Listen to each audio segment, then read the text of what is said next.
Hello guys, इस video में total 80+ GK question लाया हूँ जो कि हाल फिलहाल के परीक्षाओं के लिए मोस्ट इंपॉर्टेंट होगा। आप लोग इस वीडियो को ध्यान से देखिएगा। देखिए, इस वीडियो में आपका पहला सवाल है, विश्व जल दिवस कब मनाई जाती है। दोस्तों, विश्व जल दिवस की बात करें तो यह मनाई जाती है 22 मार्च के दिन, यानी कि आपका right answer option number B रहेगा, 22 मार्च के दिन। चलिए अगला सवाल है, भारत में कुल कितने राज्य और केंद्र शासित प्रदेश हैं। देखिए, भारत में कुल राज्यों और केंद्र शासित प्रदेशों की संख्या जो है टोटल हो जाएगा 28 राज्य और 8 केंद्र शासित प्रदेश। ऑप्शन नंबर सी आपका सही जवाब रहेगा। 28 राज्य हैं और 8 केंद्र शासित प्रदेश हैं। चलिए अगले सवाल है, भारत का सबसे नया राज्य कौन सा है।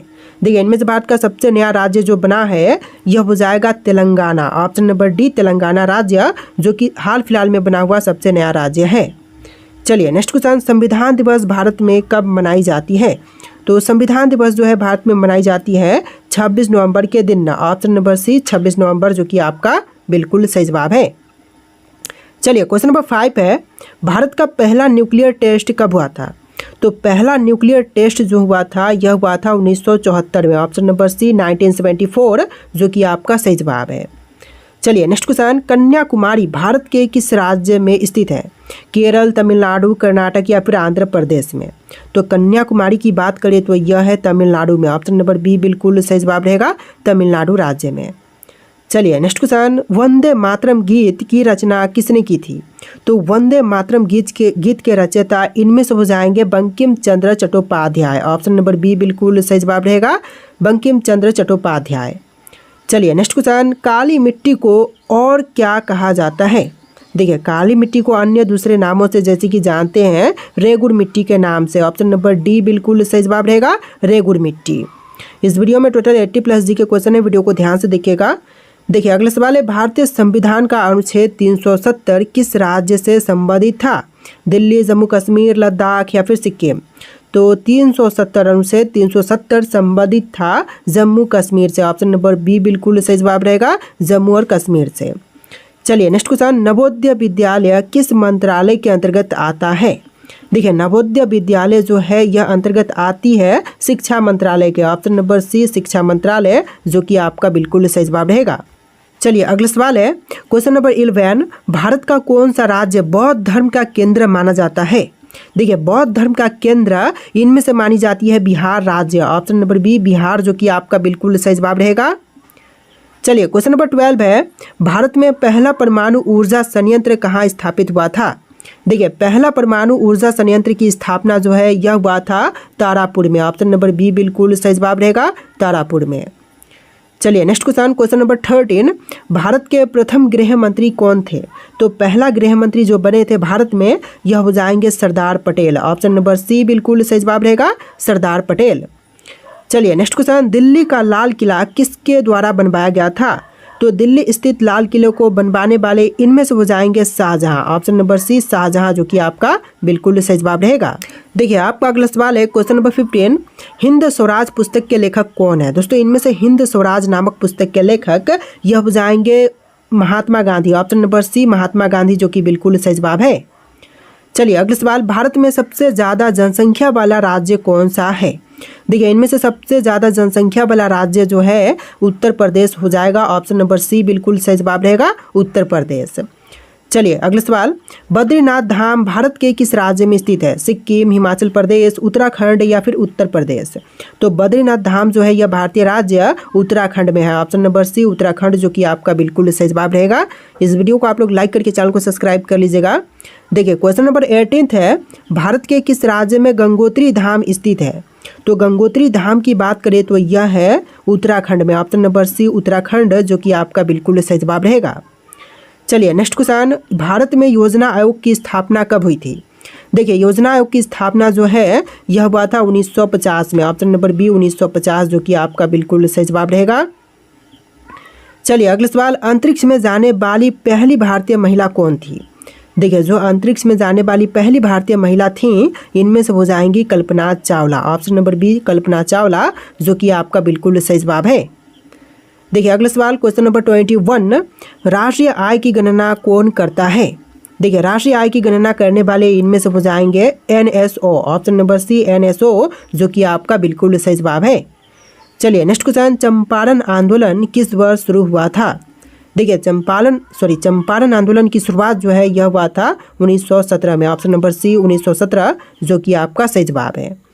चलिए नेक्स्ट क्वेश्चन, पंचायती राज की शुरुआत भारत में कहाँ से हुई थी? अलवर, जयपुर, नागौर या फिर चित्तौड़गढ़ से?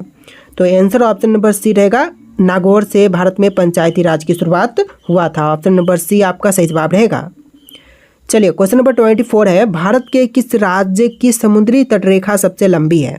देखिए इनमें से भारतीय राज्य जहाँ की समुद्री तटरेखा सबसे लंबी है यह हो जाएगा गुजरात राज्य। ऑप्शन नंबर ए गुजरात जो कि आपका बिल्कुल सही जवाब रहेगा।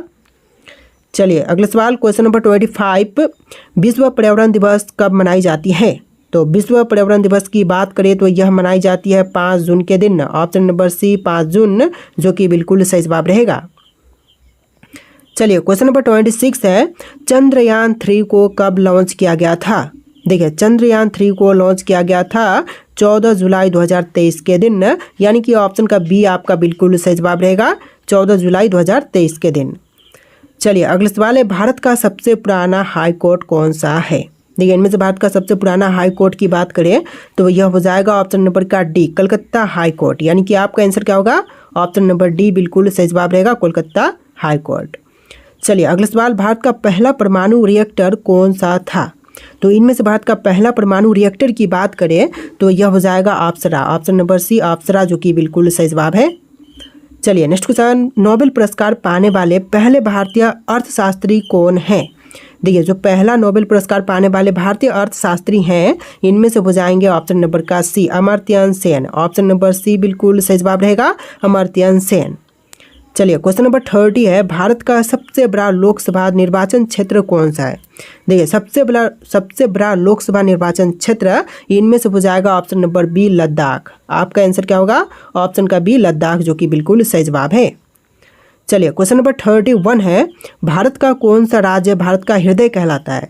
तो भारत का हृदय जो है इनमें से कहलाती है Madhya Pradesh. Option number A Madhya Pradesh जो कि बिल्कुल सही जवाब रहेगा। चलिए क्वेश्चन नंबर 32 है, भारत का सबसे बड़ा धान उत्पादक राज्य कौन सा है?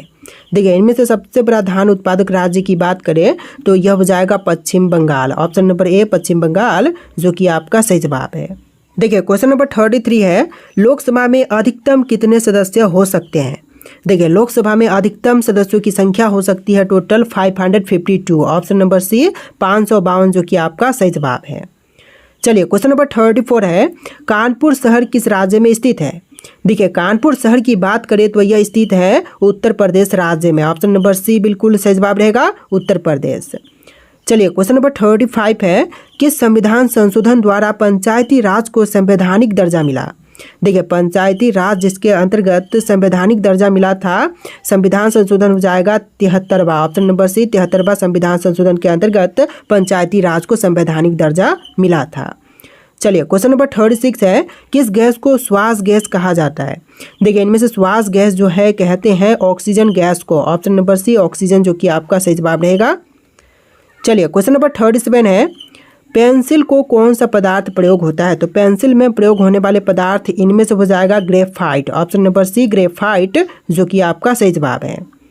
चलिए क्वेश्चन नंबर 38 है, राष्ट्रीय विज्ञान दिवस कब मनाई जाती है? देखिए राष्ट्रीय विज्ञान दिवस जो है यह मनाई जाती है 28 फरवरी के दिन, यानी कि आपका राइट आंसर ऑप्शन का बी रहेगा 28 फरवरी के दिन।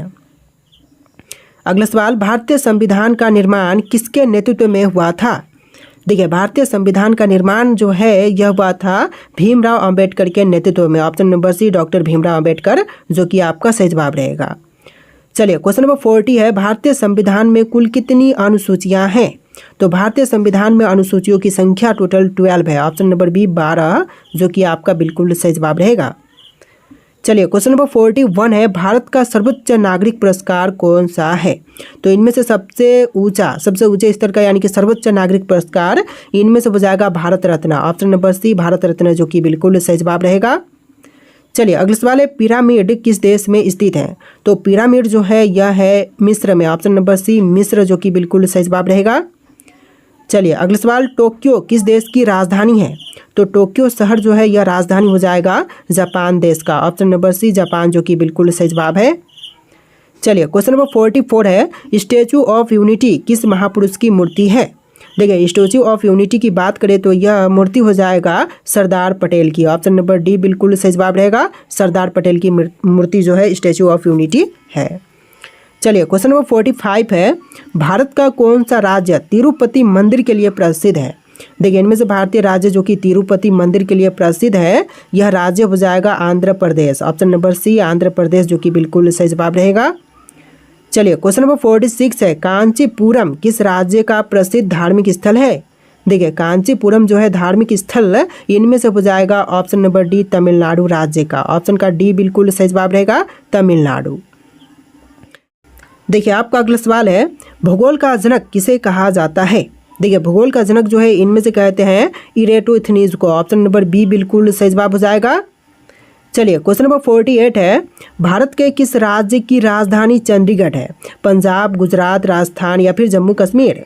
देखिए राजधानी जो कि चंडीगढ़ इनमें से हो जाएगा पंजाब की। ऑप्शन नंबर ए बिल्कुल सही जवाब रहेगा। देखिए अगला सवाल, भारत का सोनपुर मेला किस राज्य में लगता है? देखिए सोनपुर मेला की बात करें तो यह लगती है बिहार में। ऑप्शन नंबर ए बिहार जो कि आपका बिल्कुल सही जवाब रहेगा। चलिए अगला सवाल, भारतीय सेना दिवस कब मनाई जाती है? तो भारतीय सेना दिवस की बात करें तो यह मनाई जाती है 15 जनवरी के दिन। ऑप्शन नंबर सी 15 जनवरी जो कि आपका सही जवाब रहेगा। चलिए अगला सवाल है, हरियाणा राज्य की राजधानी का नाम क्या है? देखिए हरियाणा की राजधानी जो है इनमें से हो जाएगा चंडीगढ़, यानी कि चंडीगढ़ जो है दो राज्यों की राजधानी है, पंजाब और हरियाणा की। तो चलिए अगला सवाल देखते हैं, भारत में कितने राज्य समुद्र तट से जुड़े हुए हैं? तो भारत में कुल राज्यों की संख्या जो कि समुद्र तट से जुड़ा हुआ है इनमें से हो जाएगा 9। ऑप्शन नंबर बी बिल्कुल सही जवाब रहेगा 9 राज्य। चलिए अगला सवाल, मानव शरीर का तापमान कितना होता है? देखिए मानव शरीर का तापमान की बात करें तो इनमें से हो जाएगा 37 डिग्री सेल्सियस। ऑप्शन का बी बिल्कुल सही जवाब रहेगा। सामान्य तापमान 37 डिग्री सेल्सियस होती है। देखिए क्वेश्चन नंबर 54 है, पृथ्वी का सबसे नज़दीकी ग्रह कौन सा है? दोस्तों इनमें से पृथ्वी के सबसे नज़दीकी ग्रह की बात करें तो यह ग्रह हो जाएगा ऑप्शन नंबर का ए शुक्र ग्रह, यानी कि आपका right answer option number A रहेगा शुक्र ग्रह। चलिए अगला सवाल, मिस यूनिवर्स बनने वाली भारत की पहली महिला कौन है? देखिए मिस यूनिवर्स बनने वाली जो भारत की पहली महिला है इनमें से हो जाएगी Sushmita Sen. Option number A बिल्कुल सही जवाब रहेगा सुष्मिता सेन। चलिए अगला सवाल, किस देश ने पहला क्रिकेट विश्व कप जीता था? देखिए सबसे पहले क्रिकेट विश्व कप जीतने वाला इनमें से हो जाएगा West Indies. Option number B सही जवाब रहेगा वेस्ट इंडीज। चलिए अगला सवाल, ताजमहल किस नदी के किनारे पर स्थित है? दोस्तों ताजमहल की बात करें तो यह है यमुना नदी के तट पर। ऑप्शन नंबर बी सही जवाब रहेगा यमुना नदी के किनारे। चलिए अगला सवाल, महात्मा गांधी का जन्मदिन कब मनाया जाता है? तो महात्मा गांधी का जन्म दिवस जो है इनमें से हो जाएगा 2 अक्टूबर के दिन। ऑप्शन नंबर बी बिल्कुल सही जवाब रहेगा 2 अक्टूबर के दिन। चलिए अगला सवाल, दूध में पानी की मात्रा किस यंत्र से मापी जाती है? देखिए दूध में पानी की मात्रा जो है यह मापते हैं लैक्टोमीटर से। ऑप्शन नंबर ए सही जवाब रहेगा लैक्टोमीटर से। चलिए अगला सवाल, अशोक चक्र में कितनी तिलियां होती हैं? तो देखिए अशोक चक्र में तिलियों की संख्या जो है टोटल हो जाएगा 24। ऑप्शन नंबर सी 24 तिलियां होती हैं अशोक चक्र में। चलिए क्वेश्चन नंबर 61 है, भारतीय रिजर्व बैंक का मुख्यालय कहाँ पर स्थित है? मुंबई, दिल्ली, कोलकाता या फिर बेंगलुरु में? तो भारतीय रिजर्व बैंक का मुख्यालय की बात करें तो यह है मुंबई शहर में। ऑप्शन नंबर ए सही जवाब रहेगा मुंबई में। चलिए अगला सवाल, रानी लक्ष्मीबाई का जन्म कहाँ पर हुआ था? दोस्तों रानी लक्ष्मीबाई का जन्म स्थान इनमें से हो जाएगा वाराणसी। ऑप्शन नंबर सी सही जवाब रहेगा वाराणसी में। चलिए अगला सवाल है, भारत की पहली महिला आईपीएस कौन थी? तो पहली महिला आईपीएस इनमें से हो जाएंगी Kiran Bedi. Option number A सही जवाब रहेगा किरण बेदी। चलिए नेक्स्ट क्वेश्चन, ताजमहल को बनाने में कितने साल लगे थे? तो ताजमहल को बनाने के लिए टोटल समय लगा था 22 साल का। ऑप्शन नंबर डी सही जवाब रहेगा 22 साल का दिन टोटल लगा था ताजमहल को बनाने में। चलिए क्वेश्चन नंबर 65 है, नेत्रदान में नेत्र का कौन सा भाग दान किया जाता है? देखिए नेत्रदान में जो है नेत्र का कॉर्निया भाग दान करते हैं, यानी कि आपका आंसर ऑप्शन का बी रहेगा कॉर्निया। चलिए अगला सवाल, भारतीय संसद की संयुक्त बैठक किसके द्वारा बुलाई जाती है? तो भारतीय संसद की संयुक्त बैठक बुलाने का जो अधिकार है यह है राष्ट्रपति के पास। ऑप्शन नंबर बी सही जवाब रहेगा राष्ट्रपति बुलाते हैं भारतीय संसद की संयुक्त बैठक। चलिए नेक्स्ट क्वेश्चन, पंचशील सिद्धांत किन 2 देशों के बीच में हस्ताक्षरित है? देखिए पंचशील सिद्धांत जो है यह हस्तांतरित है भारत और चीन के बीच में। ऑप्शन नंबर ए सही जवाब रहेगा, भारत और चीन के बीच में। तो देखिए आपका अगला सवाल है, भारत में योजना आयोग का गठन किस वर्ष हुआ था? दोस्तों योजना आयोग का गठन जो है भारत में हुआ था 1950 में। ऑप्शन नंबर बी बिल्कुल सही जवाब रहेगा, 1950 में। चलिए अगला सवाल, मॉन्टेग्यू चेम्सफोर्ड सुधार किस वर्ष प्रस्तुत किया गया था? देखिए मॉन्टेग्यू चेम्सफोर्ड सुधार को प्रस्तुत किया गया था 1919 में। ऑप्शन नंबर ए सही जवाब रहेगा, 1919 में। चलिए अगला सवाल, भारतीय संविधान में कुल कितने मौलिक कर्तव्य हैं? तो मौलिक कर्तव्यों की संख्या जो भारतीय संविधान में है टोटल हो जाएगा 11। ऑप्शन नंबर बी 11 टोटल सही जवाब रहेगा। चलिए क्वेश्चन नंबर 71 है, किस राज्य को भारत का मसालों का बागान कहा जाता है? देखिए इनमें से भारत का मसालों का बागान कहते हैं केरल राज्य को, यानी कि आपका right answer option number A रहेगा, केरल राज्य को। चलिए क्वेश्चन नंबर 72 है, आरटीआई अधिनियम भारत में किस वर्ष लागू किया गया था? तो आरटीआई अधिनियम जो है भारत में लागू हुआ था 2005 में। ऑप्शन नंबर बी सही जवाब रहेगा, 2005 में। चलिए अगला सवाल, भारतीय संविधान सभा के स्थायी अध्यक्ष कौन थे? तो संविधान सभा के स्थायी अध्यक्ष थे, इनमें से हो जाएंगे doctor Rajendra Prasad. Option number A बिल्कुल सही जवाब रहेगा, डॉक्टर राजेंद्र प्रसाद। चलिए क्वेश्चन नंबर 74 है, बाघ संरक्षण हेतु बनाया गया पहला भारतीय राष्ट्रीय उद्यान कौन सा है? तो पहला राष्ट्रीय उद्यान जो कि बाघ संरक्षण के लिए बनाया गया था, इनमें से हो जाएगा कॉर्बेट राष्ट्रीय उद्यान। ऑप्शन नंबर बी सही जवाब रहेगा, कॉर्बेट राष्ट्रीय उद्यान। चलिए नेक्स्ट क्वेश्चन, किसने भारतीय रियासतों का एकीकरण का नेतृत्व किया था? तो भारतीय रियासतों का एकीकरण करने का नेतृत्व किए थे सरदार वल्लभ भाई पटेल। ऑप्शन नंबर बी सही जवाब रहेगा, सरदार वल्लभ भाई पटेल। चलिए नेक्स्ट क्वेश्चन, न्यायपालिका की स्वतंत्रता संविधान के किस भाग में वर्णित है? देखिए न्यायपालिका की स्वतंत्रता जो है संविधान के भाग 3 में वर्णित है, मौलिक अधिकार में वर्णित है। ऑप्शन नंबर ए सही जवाब रहेगा, भाग 3 में। चलिए अगला सवाल, भारत की पहली महिला मुख्यमंत्री कौन थी? तो पहली महिला मुख्यमंत्री भारत की इनमें से हो जाएंगी Sucheta Kriplani. Option number C Sucheta Kriplani जो कि बिल्कुल सही जवाब है। चलिए क्वेश्चन नंबर 78 है, किस शहर को भारत का मैनचेस्टर कहा जाता है? देखिए भारत का मैनचेस्टर जो है इनमें से कहते हैं अहमदाबाद को, यानी कि आपका right answer option number A रहेगा, अहमदाबाद शहर को। चलिए अगला सवाल, सविनय अवज्ञा आंदोलन की शुरुआत कब हुई थी? तो सविनय अवज्ञा आंदोलन की शुरुआत हुआ था 1930 में। ऑप्शन नंबर बी 1930 जो कि बिल्कुल सही जवाब रहेगा। चलिए नेक्स्ट क्वेश्चन, किस योजना के अंतर्गत भारत में आर्थिक नियोजन की शुरुआत हुई? देखिए आर्थिक नियोजन की शुरुआत जो है यह हुआ था पहली पंचवर्षीय योजना के अंतर्गत। ऑप्शन नंबर सी आपका सही जवाब रहेगा। तो देखिए अगला सवाल, भारत का राष्ट्रीय खेल क्या है? दोस्तों इनमें से भारत का राष्ट्रीय खेल कौन से हैं? हॉकी, लूडो, क्रिकेट या फिर टेनिस? इनमें से जो भी राइट आंसर है आप लोग कमेंट कीजिएगा। ये जो लास्ट क्वेश्चन है आपके लिए टेस्ट है, और इस वीडियो में टोटल 80+ जी के क्वेश्चन थे। तो आपको वीडियो कैसा लगा कमेंट कीजिएगा, और इस वीडियो को लाइक करके चैनल को सब्सक्राइब कर लीजिएगा। चलिए फिर मिलते हैं एक नए वीडियो में।